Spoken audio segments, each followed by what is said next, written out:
디모데 후서 4장 1절로 5절입니다. 디모데 후서 4장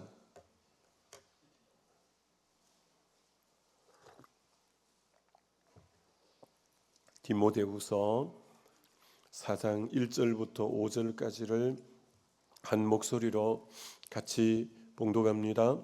하나님 앞과 살아있는 자와 죽은 자를 심판하실 그리스도 예수 앞에서 그가 나타나실 것과 그의 나라를 두고 엄히 명하노니 너는 말씀을 전파하라. 때를 얻든지 못 얻든지 항상 힘쓰라. 범사에 오래 참음과 가르침으로 경책하며 경계하며 권하라. 때가 이르리니 사람이 바른 교훈을 받지 아니하며 귀가 가리워서 사기의 사욕을 따를 스승을 많이 두고 또 그 귀를 진리에서 돌이켜 흩어난 이야기를 따르리라. 그러나 너는 모든 일에 신중하여 고난을 받으며 전도자의 일을 하며 내 직무를 다하라. 아멘. 네. 여러분이 기도해 주셔서 그 부흥에 잘 월요일 저녁부터 어제 저녁까지 부흥에 잘 다녀왔습니다. 기도해 주셔서 다시 한번 감사를 드리고요. 그동안 부흥회를 많이 다녔지만 이번 부흥회는 좀 특별한 부흥회였습니다. 왜냐하면 나한자촌의 부흥회였기 때문에 그렇습니다. 나한자촌을 방문하기도 해봤고 했지만 이제 거기 이제 나한자촌 교회에 부흥회를 한 적은 이번이 이제 처음이었습니다. 그 김천에 그 목사님 네 분이 은혜의 동산 13기 게스트로 와서 은혜를 많이 받고 내려간 분들입니다. 그래서 그분들이 꼭 한번 자기 교회에 와서 부흥회를 해주면 좋겠다 해서 이제 내려가게 되어졌던 겁니다. 참 그분들만이 가지고 있는 깊은 애환이 있잖아요.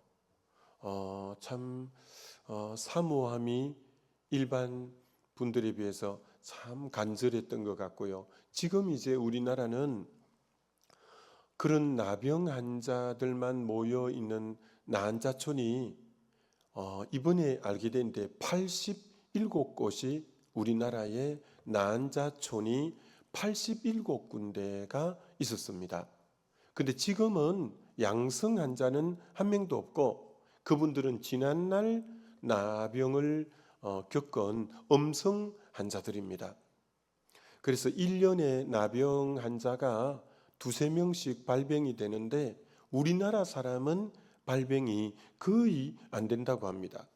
외국 노동자 중에 그 병을 가지고 들어와서 발병되는 경우가 1년에 두세 명씩 있지 우리나라 사람은 발병이 안 된 지가 벌써 오래됐다고 합니다. 너무 약이 이제 한센시 병이라고 하는 이유가 한센시가 그 병의 약을 발견해서 그때부터 이제 음성 환자가 되어졌죠. 굉장히 나병 환자촌이 컸는데요.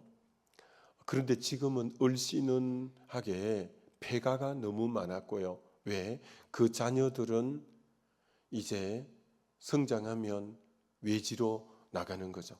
자기 부모가 그런 환자라는 걸 알리고 싶지 않으니까 다 외지로 이제 나가게 되는 거죠. 그리고 이제 나라가 이렇게 개발이 되다 보니까 나한자촌이 개발 지역이 되면 나한자촌이 없어질 경우도 있는 거예요. 야, 그러면 이번에 가서 안 게 나한자분들은 거기에 네 가정이 이사를 또 온 거예요. 왜? 이제 한두 시간 거리에 나한자촌이 없어지면서 그분들은 일반 사회로 흡수되기보다 나한자촌으로 이사를 또 오는 거예요. 이제 거의 대부분은 나한자 표가 잘 안 나요. 그런데 심하게 나병을 앓은 분은 겉으로 표가 많이 나는 거죠. 나병을 앓으면 코도 문드러져서 코도 없고요, 구멍이 뚫려 있고요, 심하게 앓을 경우에는 손마디도 다 떨어져 없고 얼굴이 일그러져 눈도 막 이쪽에 갖다 붙어 있고 너무 심할 때는 그런 경우들도 많거든요. 근데 이번에는 보니까 그런 분들은 안 계셔요. 다 이제 일반인 같았는데, 그런데 대화 나누는 가운데 이 나환자분들의 자녀 2세들이 대부분이 다 잘 됐다는 거예요. 그래서 그 목사님하고 교제를 나누면서 어떻게 나환자의 자녀들이 잘 됐을까? 그 이유 중에 하나가 오직 이분들은 뭐 세상에 나와서 구경을 합니까? 뭘 합니까? 거기 안에만 딱 있는데, 그러니까 소망은 주님밖에 없는 거예요. 그러니까 주구장창 텀남에 와서 기도하고 주님에게 매달리니까 하나님이 복을 주신 거예요. 하나님이 오직 주님에게만 매달리니까 주님이 그 자녀 손들을 복 주신 거예요. 그래서 자녀들이 대다수가, 그 목사님이 거기 간 지가 3년이 됐는데 자녀들을 살펴보니까 자녀들이 대부분이 잘 되어진 자녀들이 많더라 이러는 거예요. 그래서 제가 이제 대부분이 연로한 분이 많았는데 요새는 외부인들, 건강한 분들도 그쪽에 와서 또 신앙생활하는 분도 생기기 시작했고, 그 주일학교가 있느냐 물으니까 주일학교가 있다는 거예요. 그분들이 다 이사 나가는데 주일학교가 어떻게 있냐라고 했더니 사람은 천차만별이잖아요. 그들 중에도 자녀가 잘 되는 분만 있는 게 아니라 그 부모 중에도 대부분이 기초수급자가 많긴 하는데, 그러니까 딱히 외지로 나갈 형편이 안 되는 자녀들도 있을 거 아니에요. 그러니까 또 그러다 보니까 그 손자 때도 또 딱히 바깥에 나갈 형편이 안 되는 가정들도 있을 거 아니에요. 그러니까 그들은 3대째 또 있다 보니까 교회 주일학교가 있는 거예요. 주일학교가 있더라고요. 근데 이미 보니까 보상을 많이 받아서 거기 이제 김천에 개발되려고 딱 이제 해서 거기에 이제 천지 개벽이 일어나겠더라고. 이제 큰 데가 다 이제 거의 대다수가 보상을 받고 대단지 아파트 단지가 서고, 이 교회가 옛날에 김천에서 제일 큰 교회였대요. 교회가 제일 굉장히 크더라고요. 그 난자들이 많으니까 다 그들은 100% 교회 나오니까. 그러니까 교회 건평이 뭐 1000몇 평이 된다나. 그래서 그 보상을 40매덕을 받았는데 아파트 단지가 서면 그 공원 부지 바로 옆에 600평에 그 돈으로 예배당을 지어주기로 이미 계약이 되어진 상태래요. 그래서 내가 그 목사님에게 많이 꿈을 계속 불어 일으켜주고 힘을 드리면서 앞으로 김천에서 제일 큰 교회가 될 수 있다, 힘내라. 지금까지는 그 난자분들만 있으니까 그러잖아요. 그래서 격려하고, 근데 우리나라가 복지가 얼마나 잘 됐냐면 그 중에 또 심한 분들을 위해서 아파트를 2동이나 거기 그 큰 바운다리에서 맨 외곽에 아파트를 2동이나 지어놨어요.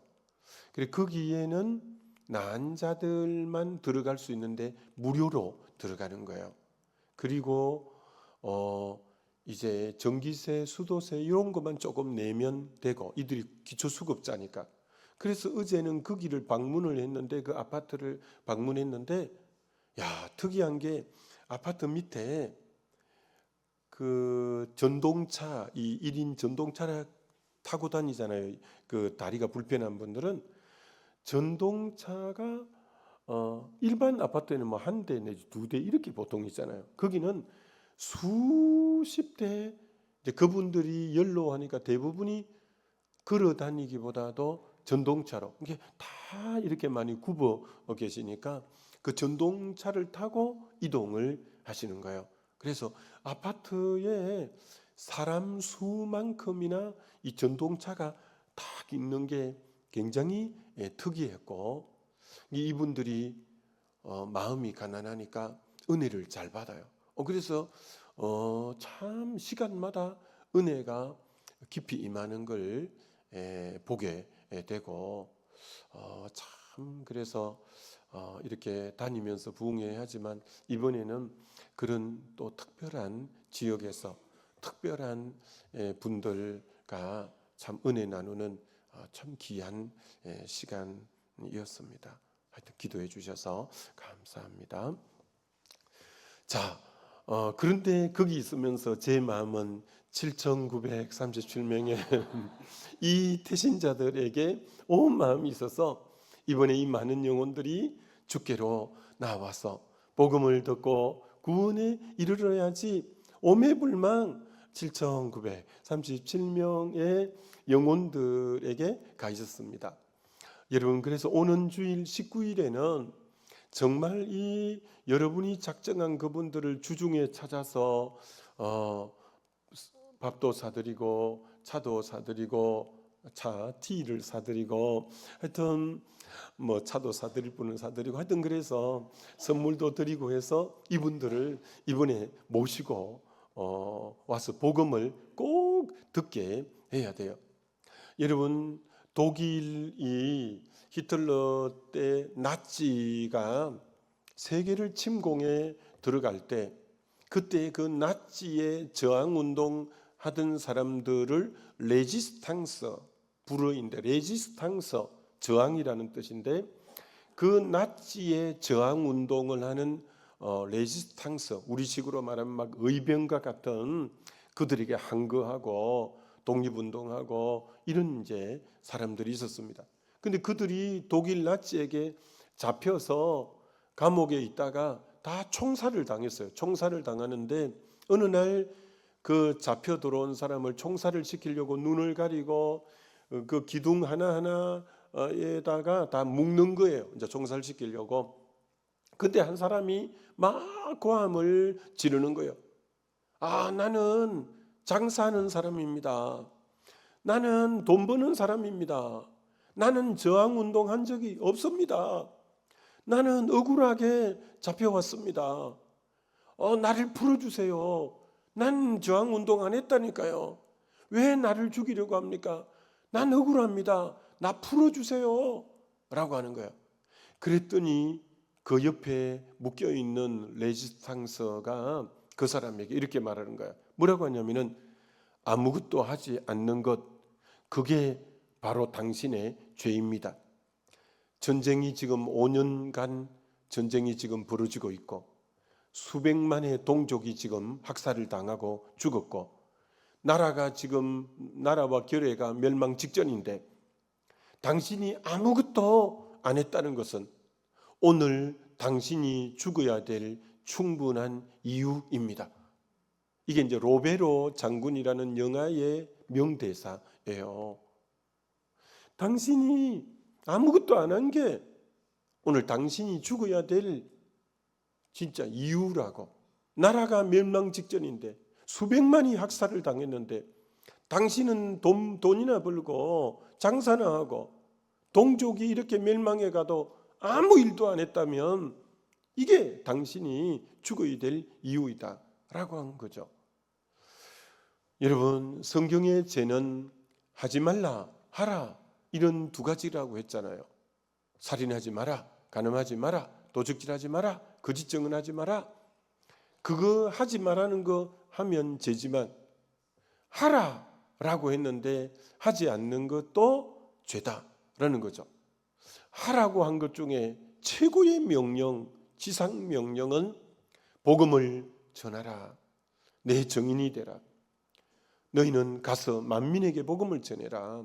아버지께서 나를 보낸 것처럼 나도 너를 보낸다. 복음 전하라는 이 명령이 제일 많고 제일 우리에게 지상 명령, 가장 큰 명령이라는 거예요. 근데 이것을 안 하는 것을 죄라고 생각 안 하는 분들이 많이 있다는 거예요. 아닙니다.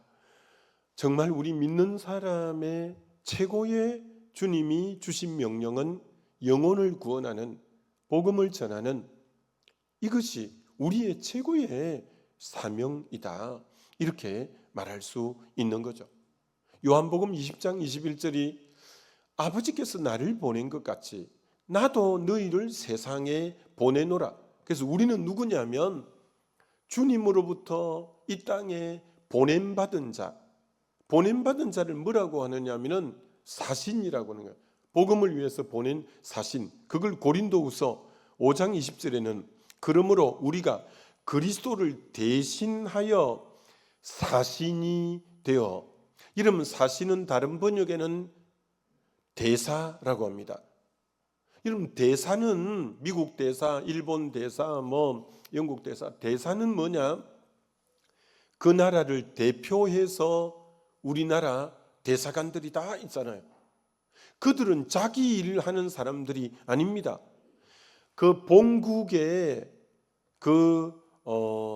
본국의 여러 가지 내용을 이 땅에 와서 전하는 그런 대사입니다.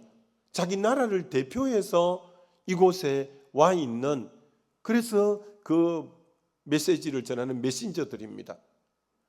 대사는 절대 이 땅에 와서 돈 벌고 자기 일을 하고 이런 게 아닙니다. 대사는 전적으로 그 보낸 나라의 메시지를 정확하게 이 나라에 와서 전해주는 게, 이게 대사의 가장 큰 일인 것처럼 우리는 원래 본향이 하나님 나라인데 이 땅에 복음 전거를 위해서 주님이 우리를 보낸, 우리는 대사라고 하는 겁니다. 우리는 잠시, 길어야 100년, 영원에 비하면 정말 너무 적게 이 땅에 보낸받은, 전적으로 우리의 정체성은 보냄받은 자로서 메시지를 전하는 메신저로서 정말 이 땅에 보냄받았다라는 거죠. 그러기에 대사가, 여러분, 대사 역할을 안 하면 본국에 소환합니다. 소환. 우리 중간에 소환되면 안 되잖아요. 그래서 하여튼 우리가 정말 대사는 자기를 위해 사는 자가 아니에요. 대사는 오직 보낸 그 나라를 대표해서 그 메시지를 이 땅에 전하는 그 역할을, 그게 바로 복음 전하는 일이, 우리의 업은 다 다르잖아요. 직업은 다 달라도, 그러나 존재의 목적은 그곳에 만나는 사람들에게 복음을 전하는, 이것이 우리가 사는 이유, 존재하는 목적이다, 이렇게 성경은 말씀하고 있다라는 거죠. 열왕기하 7장에 아람 나라가 북이스라엘 수도 사마리아를 포위하잖아요. 쳐들어와서 포위하잖아요. 이 사마리아 성을 점령하기는 성이 너무 견고해서 힘든데, 그래서 아람 나라가 그만 삥 둘러 포위를 해가지고 양식을 끊고 물을 끊고 고사작전을 펼친 거예요. 결국은 먹을 게 없으면 항복하고 나오겠지.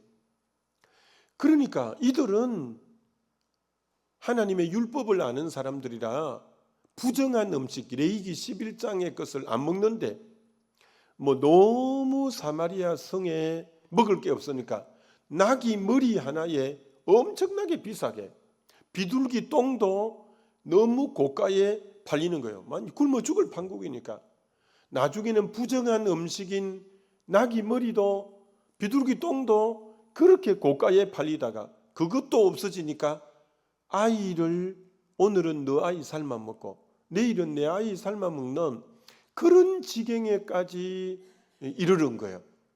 그런데 그 성 바깥에 나병 환자 4명이 모여 살게 된 거죠. 이 성한 사람들이 양식을 좀 던져주는 거 먹고 사는데 그들이 굶어 죽을 판국이니까 이들이 못 먹은 지가 벌써 며칠이 되는 거예요. 야, 이렇게 굶어 죽느니 아람 나라 진영에 가서 항복을 하더라도 그들에게 좀 달라고 해야 되겠다. 그래서 4명의 나병 환자가 아람 군대를 향하여 나갔는데, 야, 우리 하나님은 대단합니다. 4명의 발자국 소리가 큰 대군이 쳐들어오는 소리처럼 들려서 그들이 혼비백산하고 이제 군량 미고 이런 거 막 다 놔두고 다 도망간 거예요. 그러니까 이 나병 환자 4명이 아람 진영에 가봤더니 양식이 태산같이 쌓여 있고 너무 많은 거예요.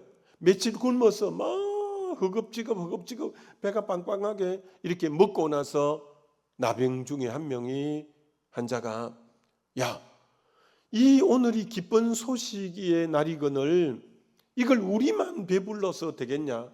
성 안에 내 동족은 굶어 죽어가고 있는데 이 기쁜 소식을 저들에게 전하지 않으면 정말 여호와께서 우리에게 벌 위에 벌을 내리겠다.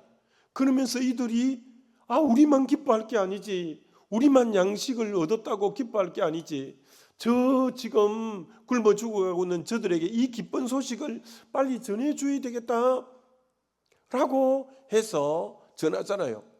그때 침묵은 범죄인 거예요. 복음 전하지 않은 침묵은 범죄인 거예요.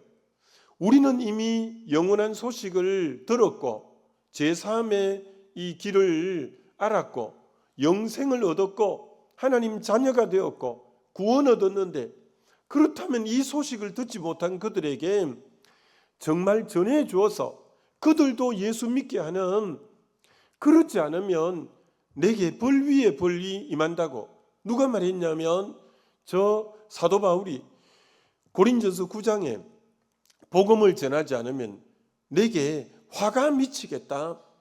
그게 이 원리 때문에 그렇게 말한 거예요. 나만 이 기쁜 소식을 알고 나만 구원 얻고 영생을 얻고 영생 얻지 못한 그들에게 강권해서 복음을 전하지 않았다면 진짜 화가 내게 미치겠다면서 그렇게 바울이 복음의 빚진 자로서 복음을 전가한 것처럼 이번에 저와 여러분도 정말 우리만 구원 얻은 것이 아니라 요한복음 15장에 너가 나를 택한 것이 아니요 내가 너를 택하여 세웠나니 이는 너희로 가서 과실을 맺게 하려 함이라. 여러분이 하나님을 택한 게 아니라 하나님이 여러분을 택해 주셨대요. 이는 너희로 가서 과실을 맺게 하려 함이라. 우리를 택해 준 이유가 너희 가서 영혼구원 전도의 열매 맺으라고 내가 너를 택하여 주어서 이렇게 말씀하는 거죠. 어떤 이제 지역에서 목사님들이 1년에 한 번씩 때로는 2번씩 이렇게 야유회를 가시는데 목사님들끼리 모여서 어느 지방에서 관광버스 2대를 부르고 그 지역의 목사님들이 모여서 어떤 목적지를 향해서 이렇게 이제 차를 타고 가는 거예요. 그러다 보니까 관광버스에 창 쪽에 앉은 분이 있고 안쪽에 앉은 분이 있었잖아요. 근데 안쪽에 앉은 목사님이 계속 그 창 쪽에 앉은 목사님 보고 나 바깥 좀 보고 싶으니까 자리 좀 바꿔달라고. 자기가 보고 싶으면 그분도 보고 싶지. 근데 계속 바꿔달라고 하는 거예요. 진짜 목사님이 진짜 그러면 안 되지. 자기 보고 싶으면 딴 분도 보고 싶을 건데 계속 바꿔달라 해서 그분하고 싸우기도 그렇고 알았다고 그러면 그래서 이제 바꾸어 드린 거예요. 그래 이제 이분은 뭐 좋다고 또 바꿔보고 이렇게 하는데 고개를 이렇게 모퉁이를 싹 도는데 큰 트럭이 이제 브레이크를 못 잡고 이 관광버스 그 중앙부하고 딱 부닥친 거예요. 근데 그 부닥친 부분이 자리 바꾼 그 목사님 앉은데 딱 부닥쳐서 그 자리에서 돌아가셨다는 거예요. 여러분, 근데 자리를 바꿔준 목사님은 그 순간 어떤 생각이 들었겠어요? 하나님이 무슨 섭리가 있길래, 일반적으로 목회자들이 기본 그래도 상식이 있으니까 자리 바꿔달라 이런 소리 그렇게 잘은 안 하잖아요. 이분이 다급하게 빨리 자리 바꾸자고 계속 그렇게 해서 할 수 없이 바꾸어 드렸는데 이분이 돌아가신 거예요. 이게 살아있는 목사님은 야, 이게 하나님 무슨 뜻이냐? 왜 내가 죽어야 될 자리에 왜 저분이 대신 돌아가시게 한 의도가 뭐냐? 돌아가신 분이야 말이 없지만 자리 바꿔준 분은 생각이 복잡해지는 거야. 왜 하나님이 자리를 바꾸면서까지 저분을 대신 데려갔을까? 나를 살려준 이유가 뭘까? 이런 이제 생각이 들기 시작한 거예요. 그래서 이게 실화래요. 이 목사님은 그 목사님의 유가족을 볼 때마다 나 대신해서 죽어준 목사님이라서 그 유족을 일평생 돌봤대요. 일평생. 왜? 내가 죽어야 될 자리에 저 목사님이 대신 죽어주었으니까 내가 어떻게 저 유족들을 보고만 있겠냐. 나 대신에 죽어주신 분인데 그래서 일평생을 그 유족을 돌봤다는 거예요. 유가족들을. 여러분, 우리가 그 당사자예요. 죄의 싹은 사망이라서 우리가 죽어야 될 자리, 하늘 보좌를 버리고 내려오신 예수님이 나보고 자리 바꾸자고 그 십자가에 내가 올라가겠다고. 죄의 싹이 사망이라서 내가 거기 달려야 되거든요. 근데 이분이 계속 와서 자리 바꿔달라고 해서 자기가 거기에 못 박혀서 우리가 그래서 복음의 빚진 자고 내가 죽어야 될 자리에 그분을 대신 죽었다면 나의 남은 생에는 나 대신에 죽은 분을 위해서 살아드리는 게 당연한 거예요. 그래서 로마 14장에는 누구든지 자기를 위해 사는 자가 없고 자기를 위해 죽는 자가 없도다. 살아도 주를 위하여 살고 죽어도 주를 위하여 죽나니 이는 우리가 그리스도의 그 시민이라 라고 한 것처럼 저와 여러분이 나 위에 돌아가신 분이 나에게 유언처럼 남긴 말씀이 이 복음 전해다오. 땅끝까지 이르러 내 정인이 되어다오. 그 한마디 남기고 나 대신에 돌아가셨는데 어떻게 내가 영원한 생명을 얻었다고 그분을 남몰라라 한다면 그게 어떻게 바른 사람이 되겠는가라고 할 수 있는 거죠. 그래서 이 복음 증거는 그리스도인의 정체성의 제일 중요한 정체성이고 우리가 존재하는 정말 목적이라는 거예요. 마지막 결론으로는 하나님은 당연히 우리가 복음 전해야 되는데 복음을 전하는 자를 절대 그냥 주지 않고 성경에 상을 주시겠다고 복음을 전하는 자에게 이 땅에서도 100배나 얻고 영생을 받지 못할 자가 없다. 많은 영혼을 옳은 대로 돌아오게 하는 자는 하늘의 별과 같이 빛나게 하겠다. 하나님이 전도자에게는 특별히 큰 복을 말씀하고 있는데 중국에 복음이 한참 들어왔을 때 송갓집이라고 대가에 굉장히 부잣집 있었대요. 근데 그 부잣집 며느리가 복음을 받아들이고 그래서 그분은 송갓집 전도인으로 이름이 붙여졌대요. 송갓집 전도인. 그렇게 전도를 그 중국의 부잣집 며느리인데 복음이 들어가 가지고 이 송갓집 전도인이라는 별명을 가지면서 그렇게 전도를 많이 했대요. 그런데 안타깝게 이 송갓집 며느리 전도인이 일찍 세상을 삼남매를 남겨두고 일찍 세상을 떠났다는 거예요. 그런데 그 세 자녀를 하나님이 얼마나 축복해 주셨냐면 큰 딸 이름이 송경룡인데 중국의 아버지라 부르는 손문의 아내가 되고 둘째 아들이 송자문인데 중국의 경제를 움직이는 경제장관이 되고 막내딸이 송미경인데 장개석 총통의 아내가 되는 그 전도인이라고 불린 그 자녀를 하나님이 책임져서 중국을 호령하는 그 사람들이 다 되게 만들어 주셨다라고 하는 거예요. 하나님은 오늘도 정말 누구에게 진짜 큰 복을 주시느냐면 복음 전하는 자에게 가장 큰 복을 성경은 약속하고 있기도 한 거죠. 아무쪼록 정말 저와 여러분들이 이 복음 전하는 것이 그리스도인의 정체성이고 주님이 우리에게 먼저 구원의 소식을 듣게 하신 것이 바로 이 이유인 것을 알고 이번 행복축제 때 많은 영혼들을 옳은 대로 돌아오게 하는 저와 여러분 되시기를 주님의 이름으로 축원합니다. 우리 기도하면 좋겠습니다. 오늘 기도할 특별한 제목은 바로 정말 여러분이 작정한 그분들을 위해서 좀 기도하면 좋겠습니다. 하나님 전도의 문을 열어주시고 그들에게 틈타는 이 세상의 어둠의 신, 복음을 혼미케 하는 세상 신이 묶임받고 떠나가고 정말 그분들이 주일 꼭 초청되어 복음을 듣는 놀라운 역사가 있게 해달라고 우리 그리고 주일날 선포되는 메시지가 정말 생명의 메시지가 선포되어 저들이 들을 때 주께로 돌아오는 그런 능력의 말씀이 선포되게 해달라고도 기도하시면 좋겠죠. 우리 주의 한번 부르고 기도합니다.